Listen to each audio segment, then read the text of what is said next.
శ్రీశైలానికి దక్షిణ ద్వారం ఈ ఆలయం. శివరాత్రికి ముందు ఇక్కడ కళ్యాణం జరిగిన తర్వాత శ్రీశైలంలో స్వామివారి కళ్యాణం జరుగుతుంది.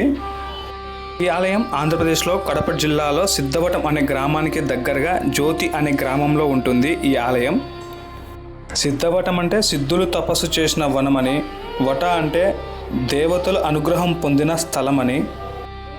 మన హిందూ ఆలయాల్లో ఇలా క్రిస్టియన్స్కి సంబంధించిన కొన్ని గ్రంథాలు ఉన్నాయి, కానీ ఇక్కడున్న గుడి వాళ్ళు మాత్రం ఏమీ పట్టించుకోవట్లేదు. అవి అలానే వదిలేశారు. వాళ్ళు ఇక్కడికి వచ్చి చదువుకుంటున్నారు వారి గ్రంథాలను. అదే మన హిందూ గ్రంథాలను చర్చికి తీసుకుని వెళ్తే అక్కడ చదివితే వాళ్ళు ఊరికే ఉంటారా? కానీ మనం ఊరికే ఉండాల్సి వస్తుంది. ఈ గుడి ఆవరణలో చాలా ఉన్నాయి. ఇలా ఎవరు వీటి గురించి అయితే పట్టించుకోవటం లేదు.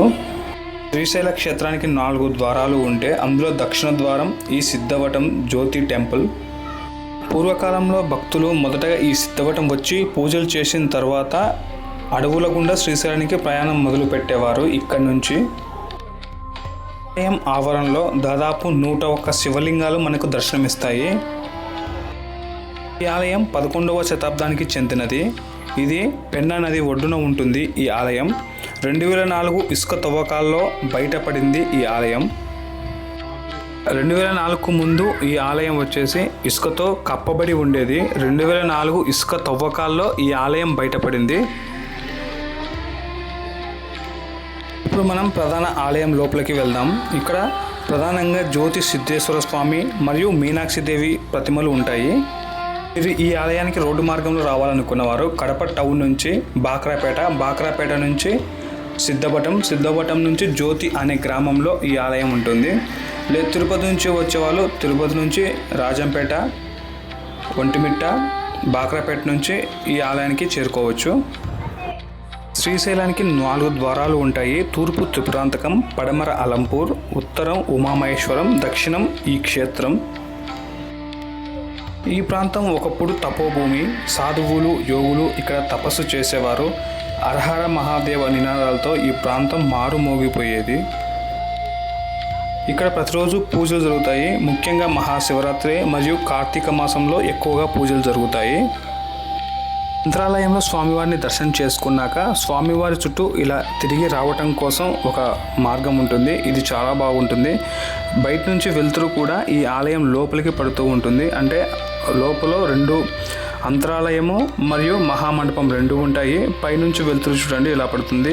అంటే చుట్టూ మండపానికి అంతరాలయం గోపురానికి ఎటువంటి సంబంధం ఉండదు. మధ్యలో ఇలా గ్యాప్ ఉంటుంది. అంతరాలయం బాగుంది, కానీ బయటి సైడ్ గోడలు మొత్తం పాడైపోయి ఉన్నాయి. శిథిల వ్యవస్థకు చేరిపోయి ఉన్నాయి. ఇక్కడ అక్కడక్కడ ఇలా సిద్ధులు కనపడతారు. ఈ జ్యోతి ఆలయం దగ్గర నుంచి ఒక పురాతన మార్గం అంటే సిద్ధవటం కోట వైపు వెళ్తుందని స్థానికులు చెప్తారు.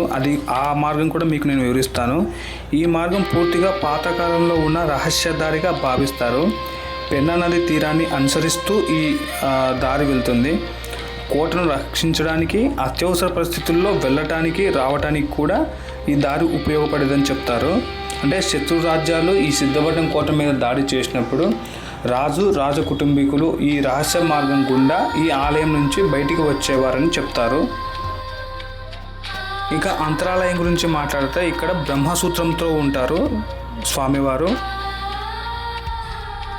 ఈ ఆలయం నుంచి సిద్ధవటం కోటకు మరియు నిత్య పూజ కోనకు దారి ఉందని చెప్పాను కదా, అది ఈ మార్గం నుంచి వెళ్ళాల్సి ఉంటుంది. ఇక్కడ ఏంటంటే ఈ దారి గుండా ఎవరైనా పోతారేమనేసి పురావస్తు శాస్త్రవేత్తలు దీనికి ఒక పెద్ద రాయిని అడ్డం పెట్టారు. ఇక్కడ చూడండి, ఇక్కడ రాయి అడ్డం ఉంది చూడండి. ఇక్కడ నుంచి లోపలికైతే వెళ్ళిపోవచ్చు. అప్పట్లో దారి కూడా ఉండదని చెప్తారు. ఇక్కడ నుంచి వెలుతురు కనపడుతుంది లోపలికి. ఈ మార్గం నుంచి మనం రహస్య మార్గం ఉందని చెప్పాను కదా, దానిపైన ఉన్నాం మనం. ఇక్కడ చిన్న నెరల్లో ఉంటుంది. ఇక్కడ చూడండి, ఈ నెరల నుంచి లోపల ఏముందో లైట్గా కనపడుతుంది అన్నమాట మనకి. నాకు లైవ్లో కనపడింది, కానీ వీడియోలో మాత్రం కనిపించటం లేదు. మీరు వచ్చినప్పుడు కంపల్సరీ అబ్జర్వేషన్ చేయండి. ప్రధాన ఆలయం నుంచి బయటికి వచ్చే వెంటనే లెఫ్ట్ సైడ్లో మనకు కామాక్షి దేవి ఆలయం ఉంటుంది. ఈ ఆలయం గోపురం కూడా శిథిల వ్యవస్థకు చేరిపోయి ఆల్రెడీ కొంచెం పడిపోయి ఉంది.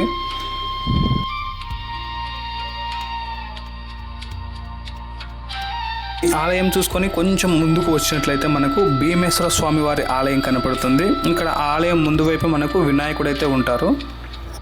ఇక్కడ ఉన్న వినాయకుడిని దర్శించుకొని మనం లోపలికి వెళ్ళవలసి అయితే ఉంటుంది. ప్రధాన ఆలయం గోపురం మీద చాలా బొమ్మలు అయితే ఉంటాయి, కానీ ఇది శిథిలావస్థకు చేరిపోవడం వల్ల అవి మనకు కొంచెం సరిగ్గా కనిపించవు. ఇదిగో చూడండి, ఇక్కడ అక్కడక్కడ టెంపుల్ పడిపోయి ఉంది. ఇంకా ఈ చుట్టూ అంటే ఈ శివాలయం చుట్టూ కూడా దాదాపు 101 నుంచి 108 శివ.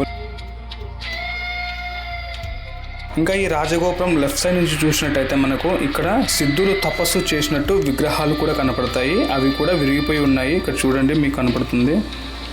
వీడియో మీకు నచ్చినట్లయితే ఒక లైక్ ఇవ్వండి, నా ఛానల్ సబ్స్క్రైబ్ చేసుకోండి. ఈ వీడియో మీద మీ అభిప్రాయాన్ని నాకు కామెంట్ రూపంలో తెలియజేయండి. Keep watching my channel. Thank you.